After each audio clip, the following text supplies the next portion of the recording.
गोष्टी सर्दी खोकल्यावर थांबल्या ना की मग काही वाटत नाही. पण आज हर्षला ताप आला होता, मग जरा टेन्शन आलं. संध्याकाळी जाणार होतं रात्री पेट्रोल भरायला, कारण मुलांचा राऊंड पण होतो पप्पांबरोबर. पण म्हटलं चला आता याला ताप आला आहे, डॉक्टरकडे न्यायला लागेल संध्याकाळी, तर आधी गाडीत पेट्रोल भरून येऊया. मग दुपारी गाडीत पेट्रोल भरून आले.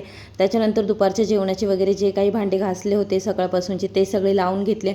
कॉफी करायला ठेवली, कॉफी घेतली. कॉफी थोडी थंड होते तोपर्यंत म्हटलं कुकर लावून घेऊया. कुकर लावून घेतला, कॉफी घेतली आणि लगेच मग संध्याकाळच्या जेवणाची सगळी तयारी करून घेतली. जेवण पण बनवून घेतलं आणि रात्री मग डॉक्टरांकडे गेलो. डॉक्टरांकडे जाता जाता मध्ये दत्तगुरूंचं मंदिर लागतं आणि आज गुरुवार होता, तर दर गुरुवारी आम्ही या मंदिरात येत असतो. मग मंदिरात गेलो. त्याच्यानंतर बाजूलाच महालक्ष्मी देवीचं मंदिर आहे.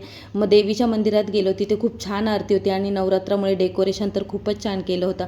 आणि हर्ष अर्धा डॉक्टरकडे त्यांची औषधं घेण्याच्या आधी डॉक्टरकडे जाऊन आलो ना, तरी अर्ध्यापेक्षा जास्त तिथेच तो बरा होतो. तुमच्या मुलांचं पण असंच होतं का? कमेंट्स करा. बाय.